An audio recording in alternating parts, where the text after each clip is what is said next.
Hey, Steve Minani here doing the Junkyard Crawl at Bernardston Auto Wrecking in Bernardston, Massachusetts with yet another GMC Toro Flow V6 diesel. A couple weeks ago we featured one of these. They're very uncommon, very weird engines. 4-stroke, not 2-stroke like a typical GMC Detroit diesel. Now one thing about this truck is like many things in a junkyard, you can be fooled by first impressions. Chevrolet grill, well that's a Chevy. Well, GMC was the only division that offered the Toro Flow diesel. Chevy did not. But with that said, we found out the cab on this has been changed out from a Chevrolet gas pickup truck to this 5-ton chassis. But with that said, the original hood is still here. And how do we know that? It says right here on the side, Toro Flow diesel.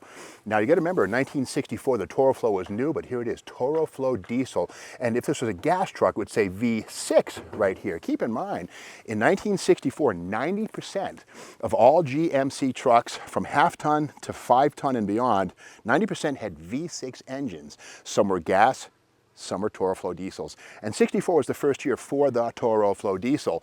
And the point of that is it's a 4-stroke diesel, not a 2-stroke like a typical Detroit diesel 71 series inline or V. And let's take a look at that Toro Flow V6 diesel. Now, this one has been disassembled quite a bit, so we can actually take a junkyard cutaway view of what's inside and what's on display here. And we don't want to get killed. This is kind of a heavy hood. Okay, there we go. Now if we come to this side over here, we'll see that this bank is missing. There's the 6-cylinder. Now these are a 60-degree, a narrow V, which means that they will fit in a much tighter place than a V8. Now the crazy thing about the Toro Flow is that the intake and exhaust tracks are outside the V. Here's the intake manifold, one of the two. It feeds intake ports. The exhaust ports are underneath it because the middle is occupied by the Bosch mechanical fuel pump. So unlike the gas V6s, which would have had a carburetor, the Toro Flow, while similar, was not the same. Now speaking of that gas V6, here is a 1967 GMC conventional models catalog. And in here, this is a different year, but here are those big gas V6s, 351, 401, even 478 cubic inches. And the Toro Flow really has similar bones. The difference is Toro Flow has cross-bolted mains, the gas motors do not.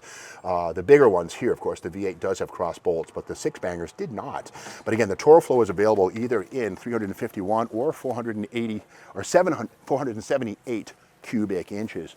And we talk about GMC diesels, and here is a catalog from 1964. This is from GM's Detroit diesel division, the Universal Power. And this is GM just touting how cool diesels are, but that's your typical Detroit diesel, the Screamin' Jimmy 2-cycle 71 series, V6, V8, V4s even for that matter. But again, the Toro Flow was a 4-stroke, a 4-cycle, and the point of it was, the Toro Flow allowed less cost. It was cheaper to buy than a Detroit diesel, and they were meant for 5,000 tons and below. They weren't heavy-duty diesels, but this is Fleet Owner magazine from November 1964, and on the cover they're touting turbine power, the coming age. It never really happened, but anyway, inside of this is something kind of cool. This is a Chevy truck ad right here for the new Toro Flow diesel. And the funny thing is, when the Toro Flow first came out, GMC marketing kind of had a little bit of an identity crisis. They called it the Toro Flow in some advertising and the Torque Flow in other advertising. But it says here, one trucker, Howard Kelly, testifies, our GMC Toro Flow trucks get better fuel consumption, about a half better than a gas truck. Now look at this thing here. That's a Toro Flow, 2 exhaust pipes. What a crazy sound that thing must have made with those dual pipes pointing straight up at the sky. And here it is right here. We can see the intake and exhaust tracks on the outside of the V. That air cleaner sits over the mechanical fuel injection. So the Toro Flow is the only one of the V6 family with external, outside intake and exhaust tracks. And getting back to that GMC stuff, this is a cool ad right here for the Strong line for 65, and it says here, the Torque Flow, not Toro. So there was some marketing confusion, and you can see Toro and Torque. But with that said, the emblems on the cabs never said Torque Flow. They always said Toro Flow. But beyond all that, check it out. You get a 409. Yeah, 409.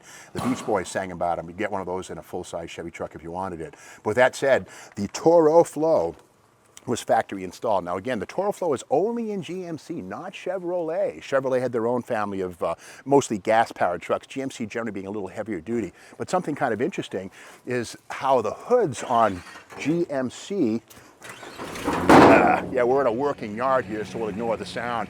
But you can see here the hood on this truck is very similar to the Chevrolet. In fact, this little arrowhead here, Tom Daniel, the noted Mattel designer, yes, he spent some time at GM Design in 1961, 62, and is responsible for this arrowhead. Tom Daniel, the same guy who did Rommel's Rod, all those monogram model cars and Hot Wheels cars, Tom Daniel. But the stamping is the same, but if you look here, the directional markers here, see that sort of deltoid shape right there? That's GMC. Meanwhile, at Chevrolet, same basic skin, but different inserts with a rectangular marker light. So that's one of the things that separated the Chevrolet skin from the GMC skin. But again, under the hood, the Toro Flow diesel and even the V6 engines were not a Chevrolet thing. GMC was the only division using V6 motors. And again, by 1965, 37% of all 5-ton GMC trucks had the Toro Flow diesel under the hood.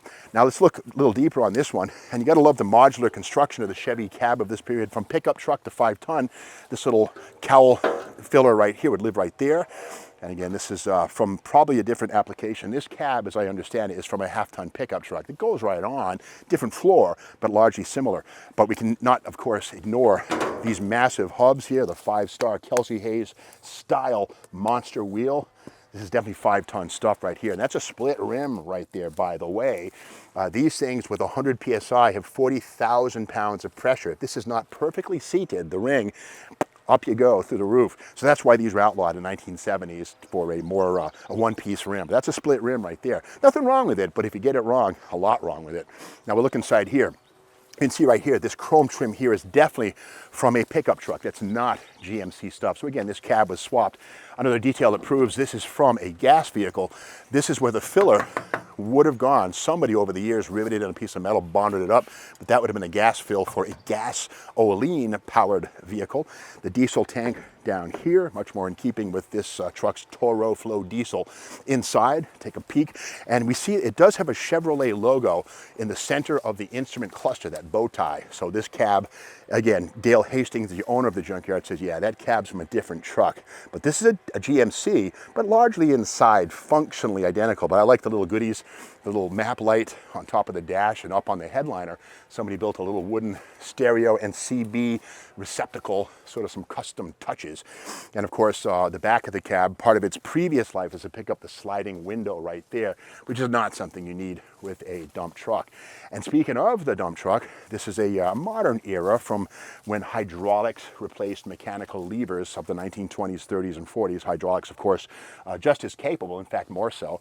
But there would be a power takeoff coming off the transmission, turning a drive shaft, turning a pump, creating hydraulic fluid, which then would be valved to raise or lower the dump body.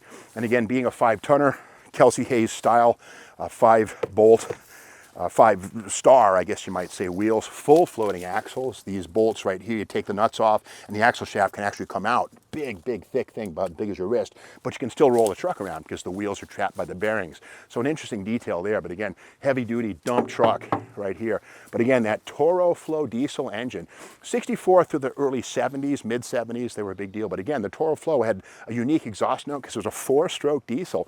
You might think of it sort of as the Cummins pickup truck diesel in the 1980s, where it was truck size, but not truck spec, but bigger than a pickup truck engine. Same thing, the Toro Flow was meant to basically take the place of larger gasoline engines, but without the expense of a full-on 2-cycle Detroit diesel, which would last a little longer. But again, these are pretty reliable engines. I know that one of the weaknesses on these Toro Flows was the Bosch mechanical fuel injection unit. And this core right here is probably pretty desirable. So if you know somebody can use it, hey, Burnison Auto Wrecking is always open. Call Dale Hastings and call, I stay out of the middle. But that is the story of the GMC, not the Chevy, but the GMC Toro Flow diesel, 60-degree narrow piece, intake and exhaust tracks outside, really weird, unconventional design. Now, if you like this video, be sure to subscribe to the Steve Mangus YouTube channel. Give us a like, share this video with your friends, and hit the bell so you know when the next video hits, which is tomorrow morning.